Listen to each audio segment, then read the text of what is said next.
Welcome to MH education point. आज राजस्थान अध्ययन कक्षा 6 चैप्टर नंबर 5 लेकर हाजिर हैं। चलिए बिना किसी देरी के शुरुआत करते हैं।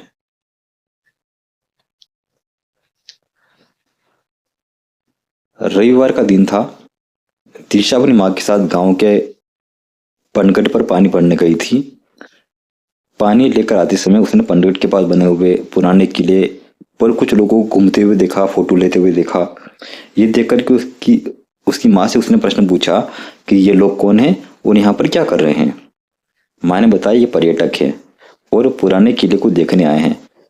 दिशा ने वापस प्रश्न किया, इस किले में ऐसा क्या है जिसे देखने आए हैं। तो साथियों, यहाँ से कोई प्रश्न बनता नहीं है। ये एक इंट्रोडक्टरी लाइन है। जहां से प्रश्न बनेंगे आपको बताएंगे कौन से प्रश्न बनने वाले हैं। चलिए आगे बढ़ते हैं।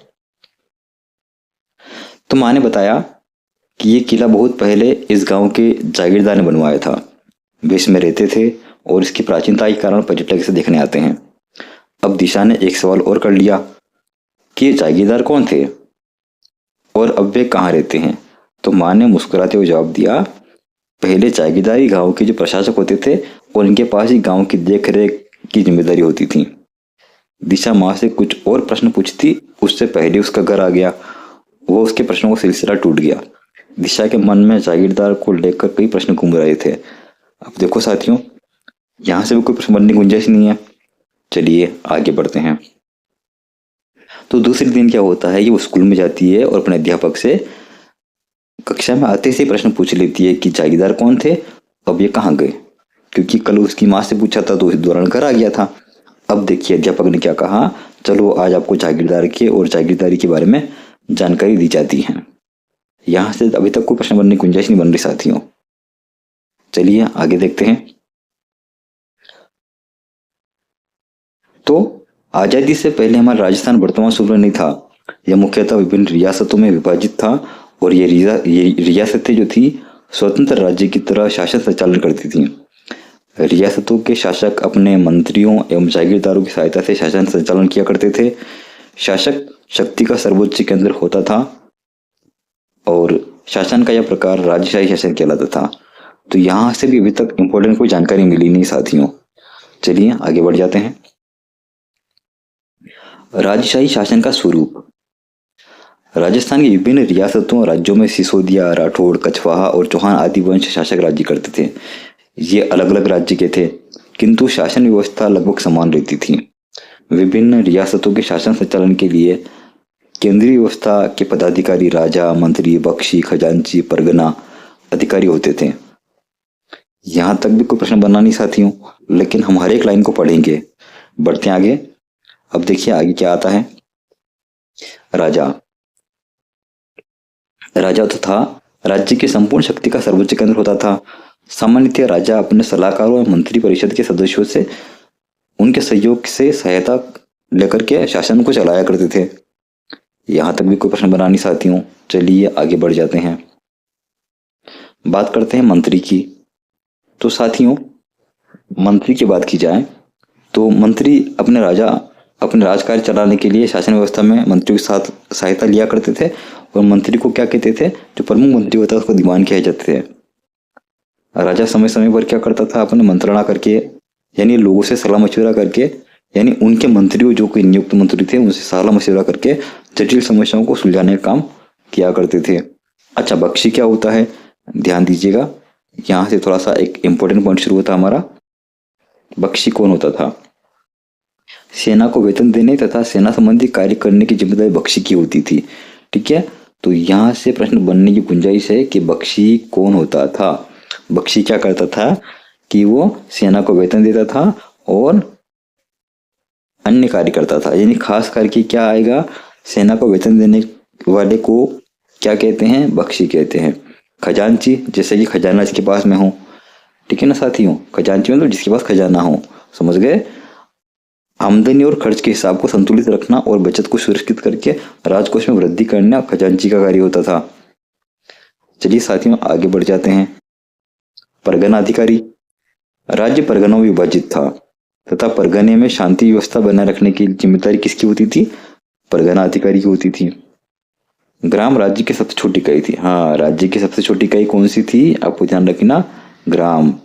यहाँ से प्रश्न बनने की गुंजाइश है कि ग्राम जो है वो राज्य की सबसे छोटी इकाई होती थी। राज्य की सबसे छोटी इकाई कौन होती थी, ग्राम। ध्यान रखिएगा साथियों, इंपॉर्टेंट लाइन है।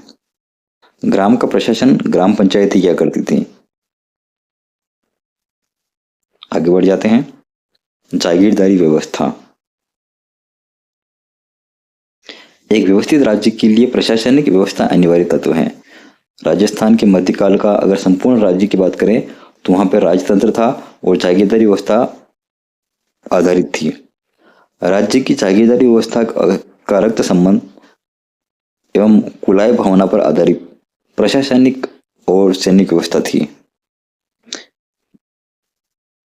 राजस्थान में जागीरदारी व्यवस्था का मूल तत्व था कि राजा की मृत्यु के बाद बड़ा पुत्र राजा बनता था। राजा अपने छोटे भाइयों को जीवन यापन के लिए भूमि बंटित करता था। भाई बंधु को दी गई इस भूमि का स्वामी जागीरदार कहलाता था। तो पता चला जागीरदार कौन होता था, जिसके पास जागीर होती थी। ठीक है, जागीरदार का कार्य उस जागीर की सुरक्षा एवं उसका संचालन करना था। बाद के समय में योग्यता के आधार पर भी जागीरें प्रदान की जाने लगी थी। आगे बढ़ते साथियों, तो ये सब बातें जो हैं कक्षा में बच्चे ध्यान से सुन रहे थे। तभी शिखर ने शिक्षक से पूछा, एक शिखर कोई व्यक्ति है, इसने पूछा, एक बच्चा है, इसने पूछा कि ये व्यवस्था कब से प्रारंभ हुई और उसके बारे में बताइए। तो अध्यापक ने कहा कि मैं आपको इसके बारे में और अधिक जानकारी देता हूँ। अब क्या जानकारी दी जा रही, देखो साथियों, जो जो इंपॉर्टेंट क्वेश्चन वहीं से बताया जाएगा भाई, हम एक लाइन को छोड़ने वाले नहीं है। जागीरदारी व्यवस्था का प्रारंभ। जागीरदारी व्यवस्था का प्रारंभ कब हुआ, इस संबंध में अब तक कोई निश्चित मत नहीं बन पाया है, लेकिन राजस्थान में इसका विकसित और स्पष्ट रूप राजपूतों के शासनकाल से प्रारंभ हो गया था। राजस्थान भूभाग पर राजपूतों की विभिन्न शाखाओं ने अपने राज्य स्थापित किया, जो उनकी रियासतें कहलाई। रियासतों की सुरक्षा एवं शासन व्यवस्था संचालन हेतु शासकों ने जागीर व्यवस्था जो है वो शुरू की।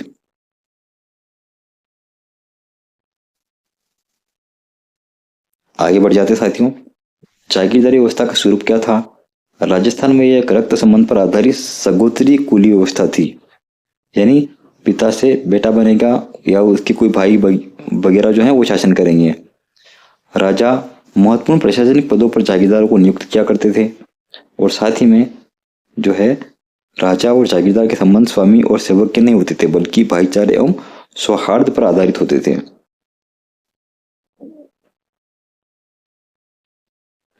आगे बढ़ जाते साथियों, मध्यकालीन जागीरदारी व्यवस्था के स्वरूप में परिवर्तन। मुगल काल में मुगलों से संधि के कारण शासकों की जागीरदारी पर निर्भरता कम हो गई।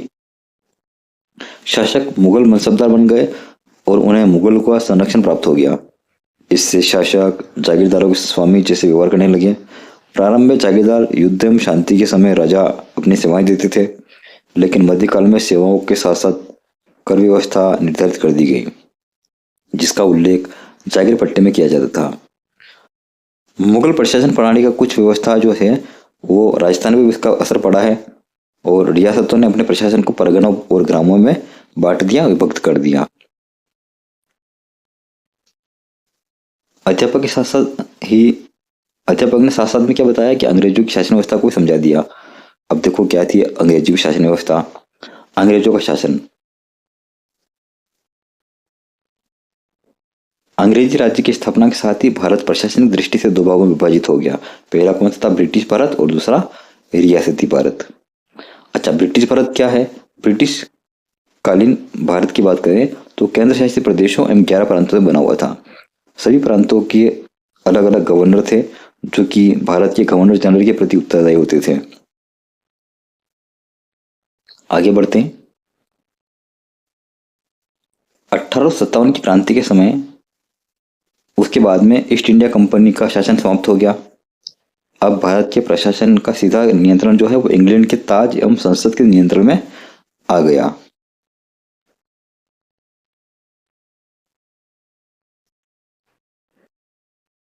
देश की आजादी के बाद राजस्थान के एकीकरण की प्रक्रिया शुरू हुई, और राजस्थान की प्रथम विधानसभा के लिए 1952 में आम चुनाव हुए, और टीकाराम पालीवाल प्रथम निर्वाचित मुख्यमंत्री बने। तो यहाँ से प्रश्न एग्जाम में बना भी है साथियों, और पूछा भी गया है कि राजस्थान के जो प्रथम है निर्वाचित मुख्यमंत्री कौन थे, तो आपको ध्यान रखना है टीकाराम पालीवाल। और पूछ ले कब उनको निर्वाचित किया गया था, तो 1952 में। ठीक है साथियों, आगे बढ़ते हैं। अब हम कुछ ग्लोसरी के वर्ड जान लेते हैं। जागीर पट्टा क्या होता है? जागीर पट्टा वह पत्र जिसमें शासक द्वारा प्रदान की गई जागीर का उल्लेख होता है। मनसबदारी क्या होती है? मुगल काल में प्रचलित एक शासन प्रणाली है। निर्वाचित मतलब क्या होता है? चुना गया। अब साथियों, हम यहाँ से आपको कुछ अभ्यास के लिए प्रश्न देते हैं। पहले प्रश्न का जवाब आप देंगे, कमेंट सेक्शन में बताएं आप इसका आंसर क्या बनेगा। सेना को वेतन देने तथा सेना संबंधी अन्य कार्यों की जिम्मेदारी किसकी होती थी? आपको इसका आंसर कमेंट में देना है। अगला प्रश्न आपके लिए, राजस्थान के प्रथम निर्वाचित मुख्यमंत्री कौन थे? आपको बताना है साथियों, ये इसका भी कमेंट में आंसर देंगे। हाँ, 1952 में आम चुनाव हुए थे और इनको नियुक्त किया गया था, इनको सेलेक्ट किया गया, चुना गया था। ठीक है साथियों, तो इस तरीके से आज का चैप्टर फिनिश होता है। इसी प्रकार के अपडेट पाने के लिए हमारे चैनल को सब्सक्राइब करें, वीडियो को लाइक करें, अपने दोस्तों के साथ अधिक से अधिक को शेयर करें। वीडियो देखने के लिए बहुत बहुत शुक्रिया। Thanks a lot.